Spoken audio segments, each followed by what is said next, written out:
শত্রু সবারই আছে, শত্রু নাই এরকম মানুষ খুঁজে পাওয়া মুশকিল। বড় বড় যে আমাদের বুজুর্গান, তাদেরও শত্রু ছিল, নবীদের শত্রু ছিল, রাসূলদের শত্রু ছিল, নবী মুহাম্মদ সাল্লাল্লাহু আলাইহি সাল্লামের শত্রু ছিল, ইব্রাহিম আলাইহিস সালামের শত্রু ছিল, মুসা আলাইহিস সালাম, ঈসা আলাইহিস সালাম, সকল নবীদেরই শত্রু ছিল। সে শত্রুদের মোকাবেলা তারা ইসলামিক নিয়মেই করেছেন, আমরা সেভাবে করবো ইনশাআল্লাহ তাআলা।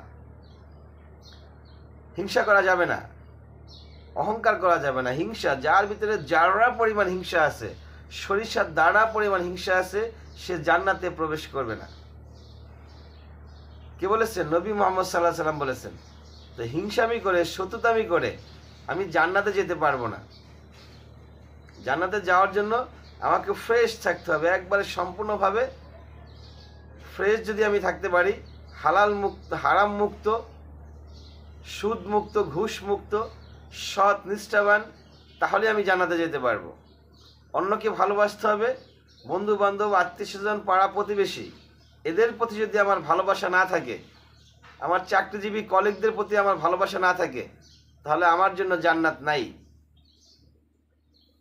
সূরা আলে ইমরান, সূরা আলে ইমরানের 173 নম্বর আয়াত, সূরা আলে ইমরানের 173 নম্বর আয়াত, হাসবুনাল্লাহু ওয়া নি'মাল ওয়াকিল, 73 নম্বরের এক লাস্টের অংশটুকু, হাসবুনাল্লাহু ওয়া নি'মাল ওয়াকিল, হাসবুনাল্লাহু ওয়া নি'মাল ওয়াকিল। এই ছোট্ট একটি আয়াত, এই ছোট্ট একটি আয়াত যদি আপনি বেশি থেকে বেশি পরিমাণে পাঠ করতে পারেন, তাহলে আপনার শত্রু থাকবে না, শত্রু আপনার কোনো ক্ষতি করতে পারবে না, শত্রু আপনার কোনো ক্ষতি করতে পারবে না। ইব্রাহিম আলাইহিস সালাম, হযরত ইব্রাহিম আলাইহিস সালামকে নমরুদ কি করেছিল? দড়ি দিয়ে, রশি দিয়ে বেঁধে তাকে অগ্নিকুণ্ডে নিক্ষেপ করেছিল। তখন ইব্রাহিম আলাইহিস সালাম এই দোয়াটি পাঠ করেছিলেন, হাসবুনাল্লাহু ওয়া নি'মাল ওয়াকিল, যার অর্থ হচ্ছে আল্লাহ আমাদের জন্য যথেষ্ট, আল্লাহই আমাদের জন্য যথেষ্ট, এবং তিনি কতই না উত্তম পরিকল্পনাকারী, কতই না উত্তম কর্ম বিধায়ক, কামিয়াবি দানকারী। তো তিনি আমাদের কামিয়াবি দান করবেন, সফলতা দান করবেন, এবং তিনি আমাদের জন্য যথেষ্ট।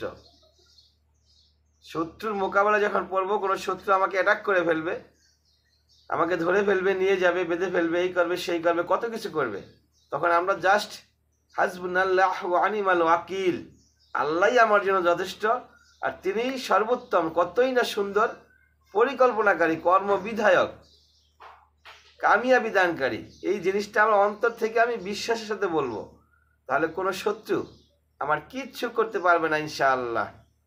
ওয়া আখির দাওয়ানা আলহামদুলিল্লাহি রাব্বিল আলামিন।